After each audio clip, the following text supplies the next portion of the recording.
as we're celebrating the 500 years of the Protestant Reformation, and as each night another emphasis of that Reformation is given, I was asked to speak a word about sola gratia, by grace alone. In Europe, some years ago,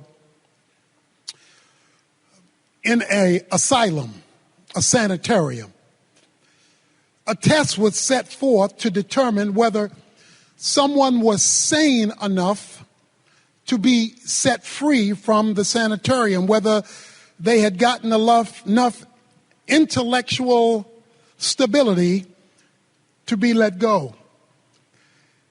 And one of the crude ways that they would determine this was to place the inmate in a janitor's closet. They would turn the water on and put a stopper in the sink. Let the water fill up the sink and run over. They would give the inmate a mop. They would tell the inmate to clean up the mess as the water ran over from the sink that had the stopper in it. They would then leave the room for a couple of minutes and leave the inmate alone, whose task it was to mop up the mess. When they came back a couple of minutes later, if the water was still running with the stop in the sink and they were still mopping, they knew that person was not ready to go anywhere, because they did not have the capacity to understand the root of the problem. For hundreds of years, the church in darkness was trying to get people to mop up their sins through effort and merit, through indulgences. The then known Catholic Church, the Universal Church, had descended into a darkness that was engulfing Christianity, so to speak. Martin Luther rose up in 1517, and he came to Wittenberg door and he pulled the stopper out of the sink. He told people, you don't have to keep slinging your mop. You don't have to keep self-effort to make yourself acceptable to God, because acceptance with God is by grace alone. And that one of the five solas led to the Protestant Reformation, of which we are beneficiaries. When a person is in a contest and they win, they get a trophy. When a person is being recognized for an achievement, they get a reward. And when a person goes to work every day, they get a wage. But when you get a wage and you haven't worked, when you get a trophy and you haven't played, when you get an award and you haven't achieved, that's called unmerited favor. And at the heart of grace is unmerited favor. Grace can be defined as the goodness of God to people who do not deserve it, could never earn it, and could never pay back for it. For it is the God of grace that offers his goodness to undeserving mankind. And it was the rediscovery of grace that led to this Reformation, so that people could understand the biblical way to salvation. Grace is all that God is free to do for us, independent of us. According to Romans 11:6, grace is apart from works, For if it is of works, Paul says, it cannot be any longer of grace. And so what was reignited in the Protestant Reformation was an understanding that salvation cannot be earned, bought, paid for, or merited. To appreciate grace and to understand it, we have to understand the backdrop of our need for it, which will lead to the implications of it. A man came to a doctor one day to get the results of his test. The doctor said, I have some bad news for you, and then I've got some really bad news for you. Which do you want first? He said, well, what's the bad news? The bad news is I've examined your test, and you only have 24 hours to live. He said, well, that's the bad news? Yeah, that's the bad news. He said, then what's the really bad news? He said, I forgot to tell you yesterday. The need for grace comes up against some bad news and some really bad news. Paul says in Ephesians chapter 2 that you were dead in your trespasses and in your sins.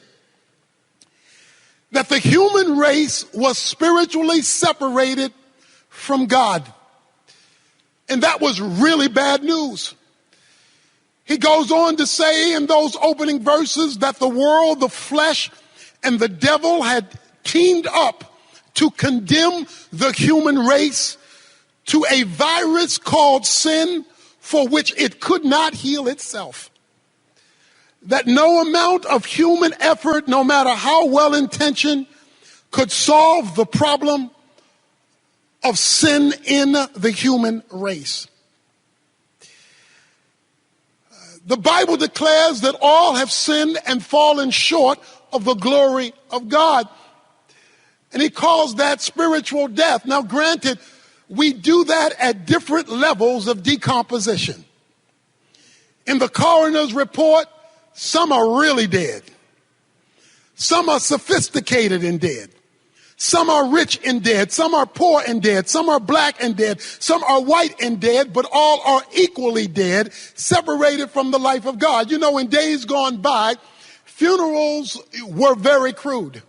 People would die, and then they would be put in wooden boxes. And after put in wooden boxes, they would be put in horse-drawn carriages. They would be taken to the cemetery. And then this wooden box would be laid in a grave, dug by hands and shovel with ropes wrapped around the top and wrapped around the bottom to lower them in. But when you die today, you die in style. There isn't a wooden box, there's a bronze casket. There's not a horse-drawn carriage. There is not only a limousine, but a fleet of a limousine led by two motorcyclists out in front. You've always wanted to stop traffic. You get to stop traffic that day and go through red lights. You find yourself at the interment, not with ropes around the casket, but being lowered down by a nickel-plated machine. But I'm here to tell you, whether it's a horse-drawn carriage or a limousine, whether it's a wooden coffin or a bronze one, dead is still dead.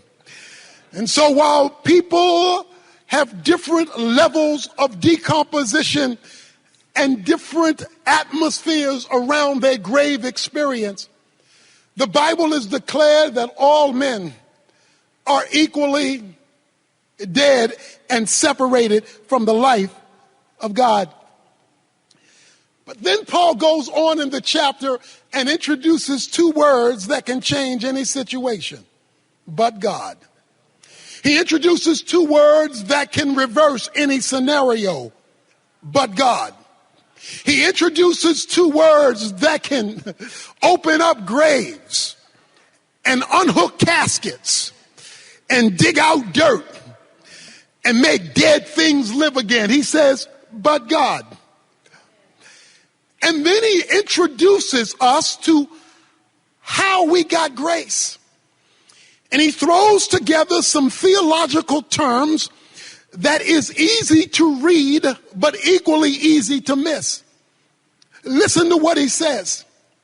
He says, but God, being rich in mercy, because of his great love with which he loved us, even when we were dead in our transgressions, has made us alive together in Christ. He says that God had to have a discussion among his attributes, that he had to get together with himself, by himself, about himself. He says on one side there was the wrath of God, because he says in verse 3, we were children of wrath.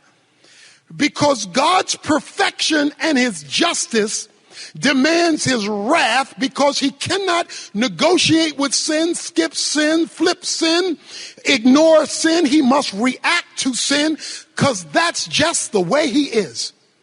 His just, perfect righteousness must react to that which is contrary to his nature. He cannot act like wrath is not part of his nature. But on the other side of his character, according to verse 4, was because of the great love with which he loved us and the mercy he wanted to extend to us. So on one side is justice and wrath, and on the other side is love and mercy. The biblical definition of love is the compassionate and responsible care for the well-being of somebody else. The biblical definition of mercy is not giving what a person deserves. So now we have a conflict of attributes.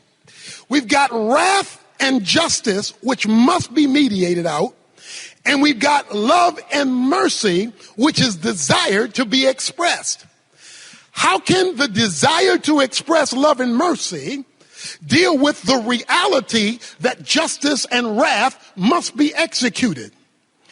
Therefore, God had to come up with a plan for his attributes to get along.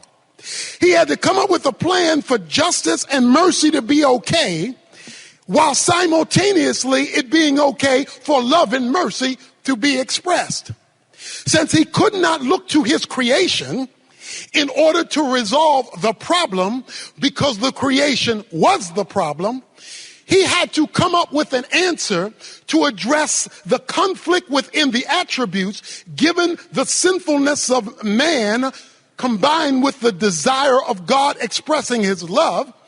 And so he came up with a plan to resolve the problem in himself, by himself, for himself, to benefit mankind who could not help themselves because they were stuck in a graveyard.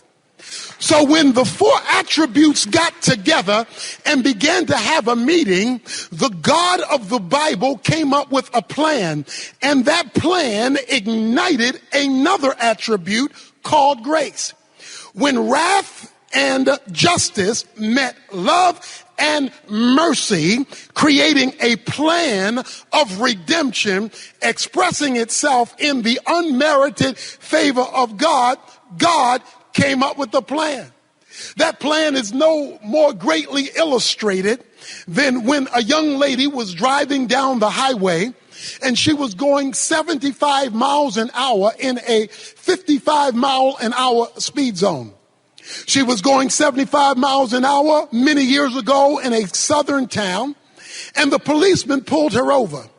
When the policeman pulled her over, he said, "Young lady, you going 75 miles an hour in a 55 mile an hour speed zone, and I've got to give you a ticket, but in this small town, it's the weekend, you're passing through, so I've got to take you to the court right now because you've got to pay the price." He took her to the courtroom, and when he took her to this single courtroom, the judge came in, and he said, "Young lady, you've been found guilty of going 75 miles an hour in a 55 mile an hour speed zone, so we're going to have to fine you $100. She protested, "But Your Honor, I don't have $100. He says, "Well, I can't change the law. You owe $100, or you can spend the weekend in jail." She broke out in tears and said, "But I don't have $100, and I don't want to spend the weekend in jail. Have mercy on me." As the judge looked down at her cry for mercy, he did something that astounded the bailiff and the policeman who brought her in. He pushed back his chair from behind the podium. He zipped down his robe. He left the bench. He walked and picked up his jacket, walked beside the young lady, reached in his pocket, took out a $100 bill and put it on the bench, unhooked his jacket, went back up and picked up his robe, zipped up his robe, went back to the bench, picked up the gavel. Young lady, you've been found guilty of going 75 miles an hour in a 55 mile an hour speed zone. The law says you must pay the penalty of $100 or spend the weekend in jail. Oh, but I see somebody else has paid the price. God, to satisfy the dynamics of his nature, came up with a plan where he left heaven's independent use of deity, put on a jacket of humanity, entered into time and space, died on the cross as a propitiation for the sins of mankind, rose from the dead, demonstrating that the payment for sin, tetelestai, had been received, and there was a receipt given an empty grave, demonstrating that salvation was provided to everybody in court who comes to the judge and says, I want mercy from the bench based on the sacrifice of Jesus Christ. But God came up with a plan to provide in grace salvation for all. It reminds me of the two preachers who were going south, and they went to this small southern town. One was from the north, and he didn't know how the south worked. And he sat down and they ordered breakfast. The lady came, the waitress came out, and she had on the plate eggs, bacon, but then she had this white gooey stuff. He said, what's that white gooey stuff? He said, that's called grits. He said, well, wait a minute. I didn't ask for grits. And I'm not going to pay for grits. She said, I don't think you understand. You in the South, you don't have to ask for grits. You don't have to pay for grits. You just get grits. It's just the nature of what we do. The beautiful thing about God's grace is the Bible says it is made available to all men because he just gives it away and gives it away and offers it at no charge. In fact, if you offer to pay for it, your payment will be rejected, because once it's of grace, it can no longer be of works. And so he says, but God, being rich in mercy, was willing to make salvation available to all who come to Christ for it. Now, we're all here evangelicals. We all agree with salvation by grace. But when Paul wrote Ephesians 2, he was talking to people already saved. He was talking to people already on their way to heaven. Why is he talking to them about a grace that they had already received? Because Paul understood that what often happens in the life of believers is they start out with grace but then revert back to law. They start out with God's unmerited favor, but then they revert back to meriting something that cannot be merited. The Bible is clear that not only are we saved by grace, but we are sanctified by grace. That it is the grace of God that changes us after the grace of God has redeemed us. Many of our grandparents used a washing board to wash their clothes. They would scrub their clothes, and they would give all the human effort they had to get things clean.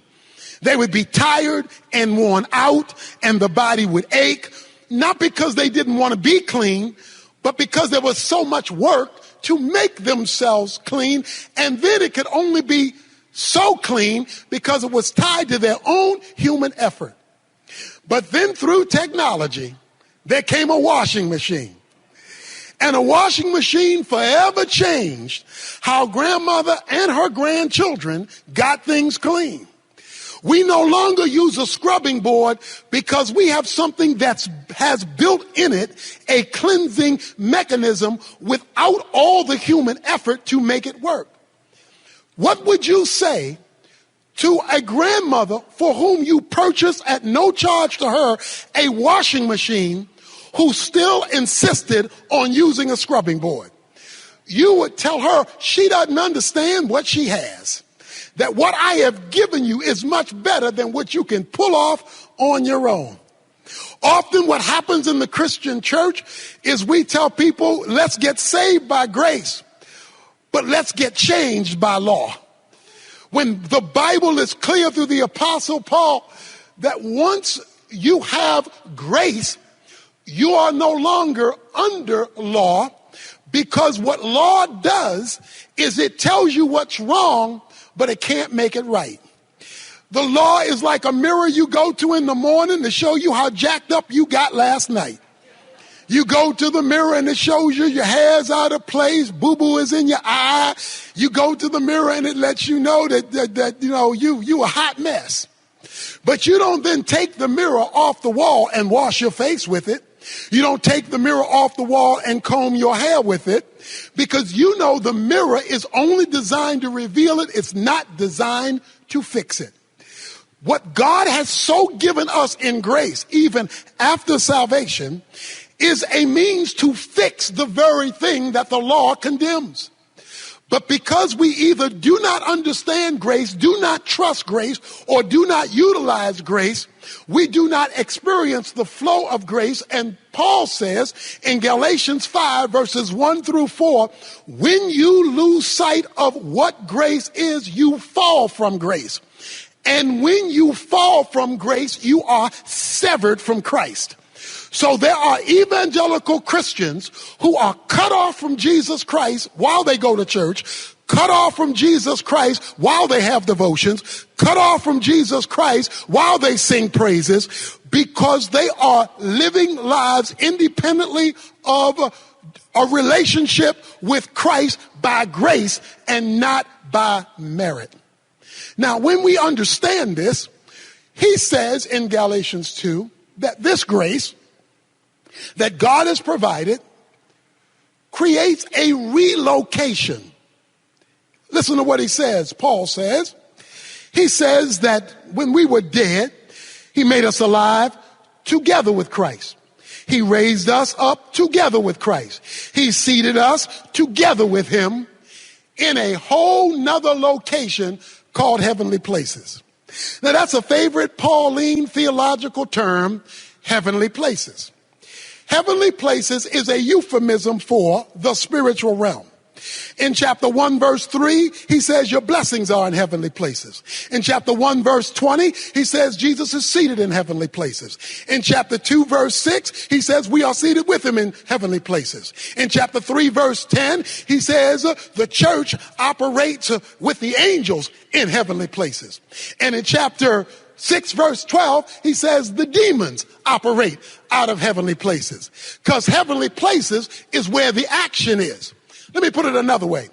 Everything visible and physical is preceded by something invisible and spiritual. Everything visible and physical is preceded by something invisible and spiritual. So if you want to fix the visible and physical, you've got to address the invisible and spiritual. If you do not address the invisible and spiritual, you will not be able to address the visible and physical, because the visible and physical, which is the result of the invisible and spiritual, emanates from a whole nother realm called heavenly places. The job of grace is to cause us to operate from a whole different atmosphere than the atmosphere we live in.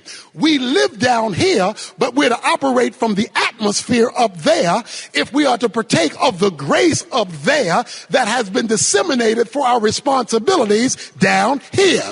And it is only when we grab grace at that level. In fact, he goes on to say in verse 7, grace is so spectacular, this thing that the Protestant Reformation got going and that we're still having to learn about, it is so awesome that in the ages to come, that is quadrillion years from now, when I meet you at the corner of Gold Street and Silver Boulevard, he says, in the ages to come, God will be manifesting his grace. Translation, you ain't seen nothing yet.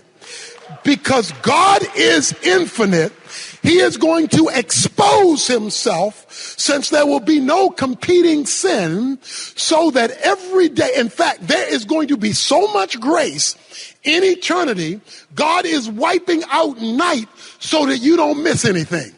He's going to give you a glorified body that can't get tired.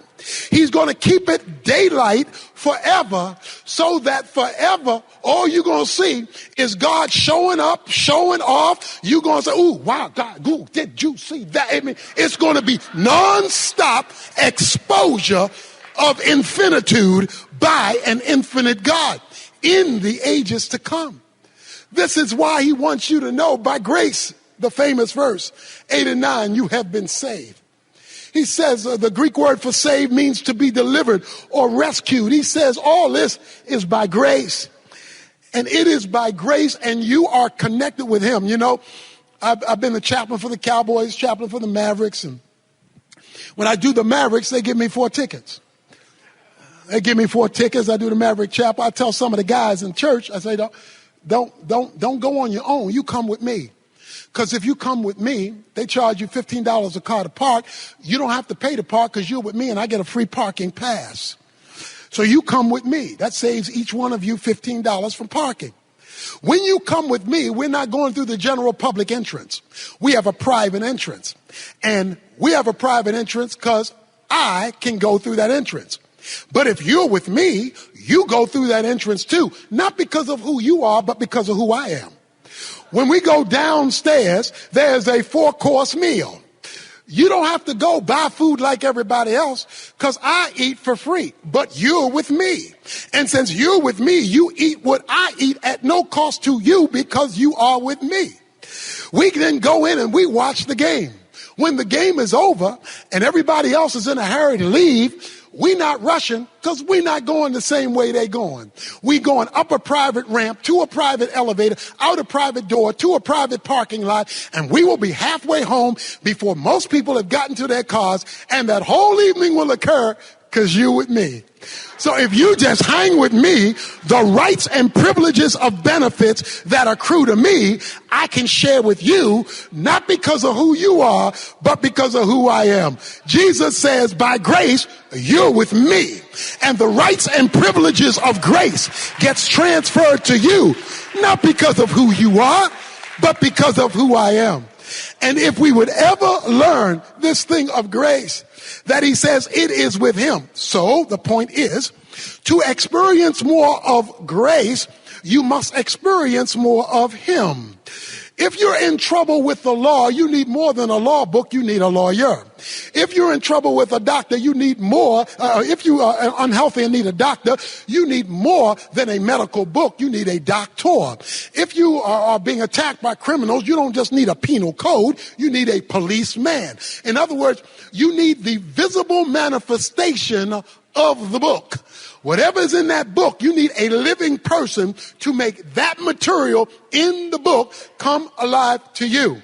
That is why Titus chapter 2, verse 11 is so critical. For the grace of God has appeared to all, bringing salvation to all men. And then it goes into, we look to Jesus Christ because he is the dispenser of grace. That is why what Nick is talking about is so critical, because the more Jesus you have, the more grace you get. The less Jesus you have, the less grace you experience. So it is the relationship with a person that allows him to dispense the grace that he offers, which is his sufficiency for the life that he's called us to live. Grace is like Niagara Falls. It just keeps on rolling. Fish don't run out of water, animals don't run out of foliage, and we don't run out of oxygen because of the abundant supply. And since God has got enough grace for you, your life, your ministry, your program, and he doesn't run out of it, that relationship allows him to dispense not only what the Reformation called for, salvation by grace, but sanctification by grace, sustaining by grace, transformation by grace. It's all about the grace of God when we operate from heavenly places. Now that the introduction is over, he throws a zinger in here. He's been talking for 9 verses about grace. He's used grace 3 times in Ephesians chapter 2. You're saved by grace. You're sanctified by grace. By grace are you saved, not of works. It cannot be merited. It's what God does for us, independent of us. That's the only definition of grace there is. The moment you add merit, it is no longer of grace. Then wait a minute. Then if that's true, what about my responsibility to work? He knew you were going to ask that question. So he comes in verse 10 and he keeps grace alive. He says in verse 10, for we are his workmanship, created in Christ Jesus for good works, which God prepared beforehand so that we would walk in them. You don't work to get grace because grace cannot be earned. Grace cannot be merited. There is nothing you can do to make God give you grace, for then you would merit it and no one should boast. But what you can do is respond to grace. Your work, my work, our ministry, your service, what you do should be a response to grace. It is not an effort to merit grace. It is our appreciation for the greatness of grace that has been freely given to us. And the more of that grace you experience because of the work that you do. Notice the phrase, we are his workmanship, because it's about him. And he created us, saved us for good works. In other words, as out of our salvation, there should be a response. And you don't even get to choose the work, because which he has created beforehand. So he was already ahead of you before you got the work that you were responsible to do, that we should do for him. It's all about him because it's all about grace. You know, I almost drowned when I was about 12 years old. I almost drowned in a swimming pool, but a friend named Donald reached in and pulled me out just in the nick of time. I got so shook up by that experience, I went on to become a lifeguard.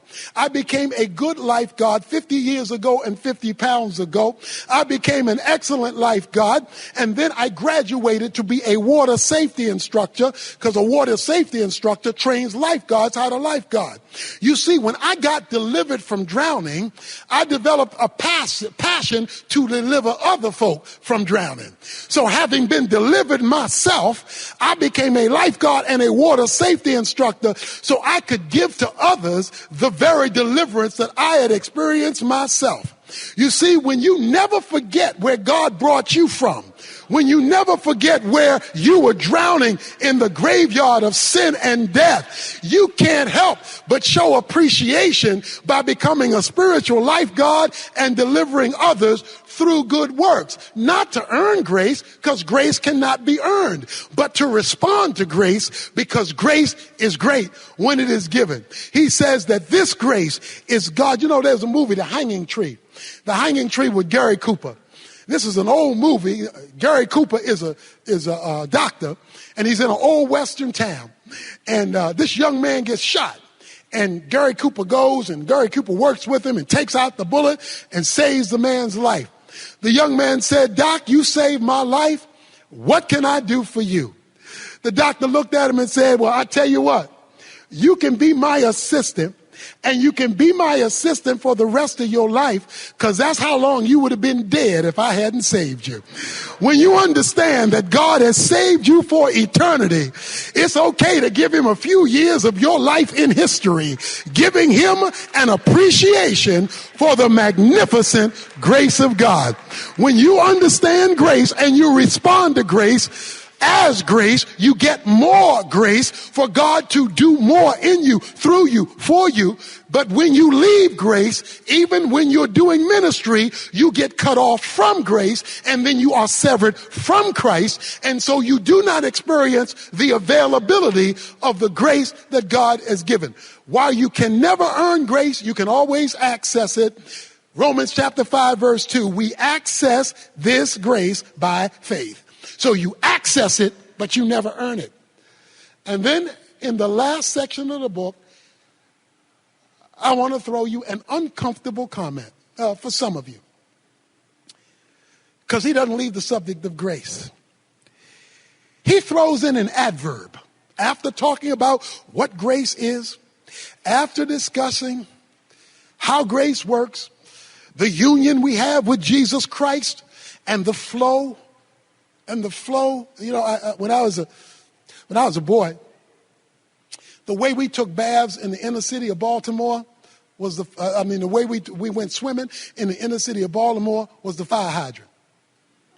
Every Saturday, the fire marshal would come and flush out the fire hydrant. We put on our bathing suits and we go swimming, and we just let the water run on us as we were playing in the fire hydrant. But something always bothered me. I went to my daddy. I said, "Daddy, that 3-foot fire hydrant, how does that have all that water?" He said, "Boy, that fire hydrant doesn't have any water. It's underneath. It's hooked up to the dam. And the dam provides, through a pipe under the ground, the water you're getting out of the hydrant." When he explained that to me, I understood that their flow from the dam, which was much bigger than what I needed for my swimming lesson. That's how grace is. There's more grace than you can ever flush through your life. But when you open up that flood and God is able to flow to you and through you, because you are now being of benefit to others, you are now seeing what God can do that only God can do, for which only God deserves the glory. You're merely a hydrant through whom he can flow. And then he says, therefore. Somebody say therefore. Because see, whenever you see therefore, you need to ask what it's there for. Therefore always means in light of what I just said, in light of what I've just talked about, in light of what I just explained. That is, in light of my discussion about grace. And then he gets sensitive. Because he says, in light of what I said, he goes from verse 11 to verse 22, and he says, there should be racial healing in the church. He says, verse 13, but now in Christ Jesus, you who were formerly off have been brought near by the blood of Christ. For he himself is our peace, who has made both groups into one and broke down the barrier of the dividing wall by abolishing in his flesh the enmity which the law of commandments contained in ordinances, that he himself might make two into one new man, thus establishing peace, that they might be reconciled both into one body to God through the cross, and having killed the enmity. Let me put it this way. When grace hasn't gotten big enough and flowed strong enough to bring racial healing, Paul says in chapter 2, you don't understand grace. Because one of the things that the good works of grace will do, verse 10, is in verse 11 through verse 24. It makes the two into one. No longer is there illegitimate division between Jew and Gentile when grace has been understood. Because in the grave, you're just dead. In the grave, it doesn't matter history, background, culture, color, class. In the grave, you are equally separated from God. In hell, you are equally separated from God. But he made us alive, an understanding of grace. So what this says is that the American church, in the divisions that we've had in history and in the divisions we still have today, don't understand grace. Because Paul says if you understood grace and you were doing good works, then you wouldn't have this division, because the cross brings peace. Whenever my wife makes me a sandwich, it will always be with mayonnaise. I don't eat mustard sandwiches. I am not a mustard guy. I am a mayonnaise guy. Now, mayonnaise has some ingredients that don't get along. 2 ingredients in mayonnaise that don't get along is oil and water. Mayonnaise has oil and water. No matter how much you stir it together, push it together, force it together, oil and water are going to go back to their different end zones, because they understand their component parts are not meant to get along. But the reason I can eat mayonnaise is because of a process of emulsification. Emulsification is a process of taking 2 things that can't get along and bringing them together in harmony to create something new, special, and in my case with mayonnaise, tasty. So the reason why I can eat mayonnaise is because introduced to oil and water is egg. And what egg does is egg reaches out to oil, then egg reaches out to water, and I say, no, I know y'all don't like each other. I know y'all weren't raised together. I know y'all come from different backgrounds, but Evans wants some mayonnaise. So what I'm going to do is I'm going to reach over here, and I'm going to reach over there, and even though you don't relate to each other, both of you relate to me. And if I can get you water to relate to me and you oil to relate to me, I'm going to intermix with both of you so that Tony Evans can have a mayonnaise sandwich when it's time to eat. Guess what grace does through the cross of Jesus Christ? It reaches out to the black guy. It reaches out to the white guy. It reaches out to the poor guy. It reaches out to the rich guy. I know y'all come from different backgrounds, different histories, but my cross and the grace dispensed from it can take folk who are divided and bring them back together again. That's what grace does. And when grace is missing, Paul says, there is division in the body. That's why I love the story. And I know I'm out of time, Jerry. I'm winding down. But this is getting good to me. That's why I like the story. And Galatians chapter 2. Because Peter is eating ham sandwiches with the Gentiles. Peter's in, because see, he got that thing on the roof in Acts chapter 10 where God told him, don't call unclean what I call clean. And now, he had heard about pork chops, chitlins, and pig feet, but he had never tasted it because that was an unclean animal. But now that he had to go to Cornelius' house, he found out those folk on the other side of the track knew how to cook. And so now in Acts chapter 2, verse 11, he's eating some ham sandwiches with the Gentiles, some pork chops with the Gentiles, some pig feet with the Gentiles, some hog maws with the Gentiles, and some chitlins with the Gentiles. He's just having a pork eating good time. But then, while he's eating with some of his homeboys, some of his boys from the hood showed up. Some of the Jews sent from James showed up and saw their Jewish pastor eating with them people on the other side of the tracks. When he saw that, he said, I can't be with y'all anymore because I might offend my own race. So he got up and went back to the Jews in order not to let them be upset with him, because he was fellowship with these people over here. We got to live with them in heaven, but that don't mean we got to eat with them on earth. So Peter got up, and the mist in the pulpit is a fog in the pew. It says when Peter got up, the rest of the Jews who were with him got up. So they got up too. It goes one step further. It says even Barnabas was carried away by their hypocrisy. Not my boy Barney, anybody but Barney. Barney was born in Cyprus. Cyprus is a Gentile colony. So he was born in Gentiles, went to school with Gentiles, raised with Gentiles, played ball with Gentiles. But that's how bad racism, classism is. It'll make a good man bad. So Barnabas got up and he left too. And they would have gotten away with it except for one thing. Paul wanted some pig feet too. So Paul shows up and Paul says, when I saw what Peter did, I condemned Peter before them all, but guess why? Not because of racial reconciliation, not because can't we all get along, not because of a seminar on race, not because of a unity holding unity candles. No, I condemned him because he was embarrassing the gospel.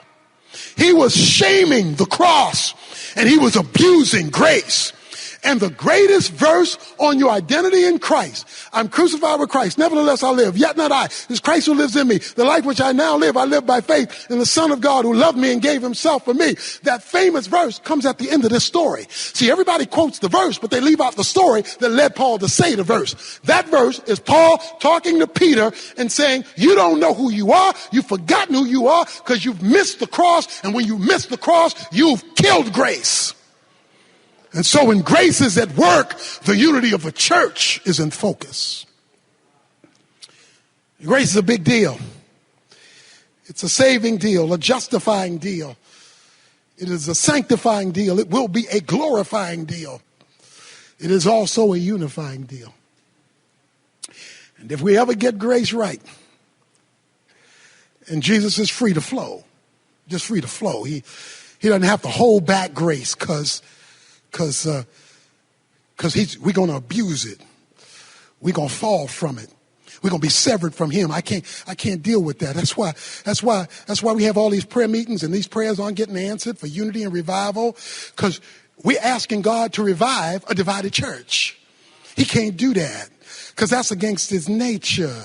You see, God is one God composed of three co-equal persons. The Father is not the Son is not the Spirit. These three are distinct, yet they are one. It's like a pretzel with three holes. The first hole is not the second hole is not the third hole, but they all tie together by the same dough. You see, it's all just one thing, but three distinct persons. And when he has a divided body, he cannot be the unified God that he is. So we can pray till we blue in the face, but there will be no revival. There will be no transformation. There will be no breakthrough of the grace of God in the culture if he has to do it through a church he can't identify with. So he says, when you understand grace, it shows up cross-culturally, cross-racially. In conclusion, for real this time,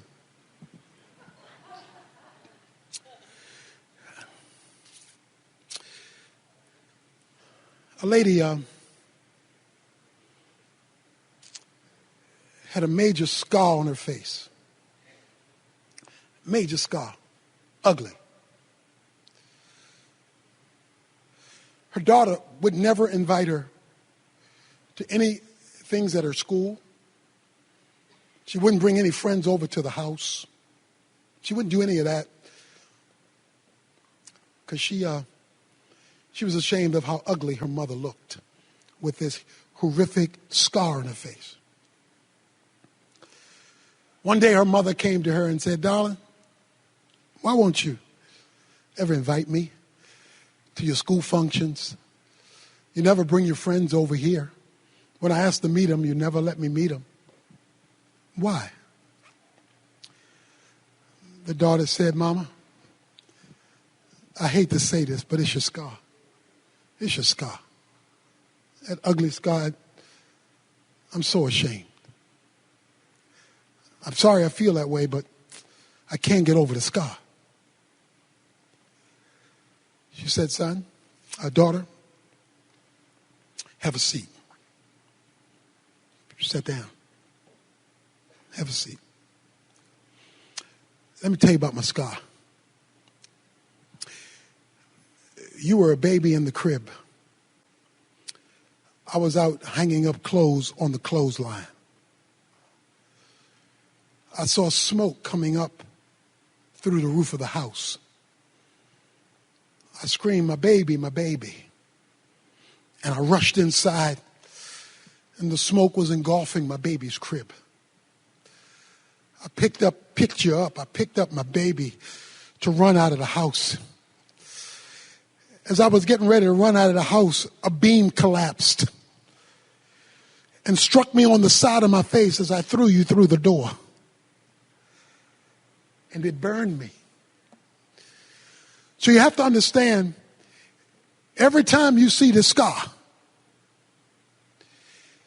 it's a reminder of the price I paid to deliver you. Every time you see this scar and don't want to talk about me to your friends, you just need to remember this scar saved you. Every time you see this scar and you don't invite me to be where you are, I just want you to remember, is this scar That's the reason why you can go to those events and have these benefits and have your friends. Just don't forget, when you see this scar, it's because I was delivering you. My brothers and sisters, when you get to glory,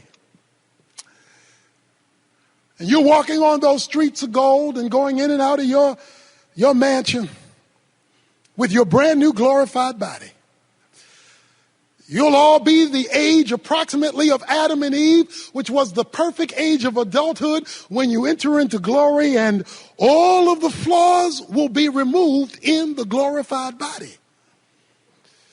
There will be no tiredness. There will be no diseases. There will be no sickness. You and I will have perfect, glorified humanity forever.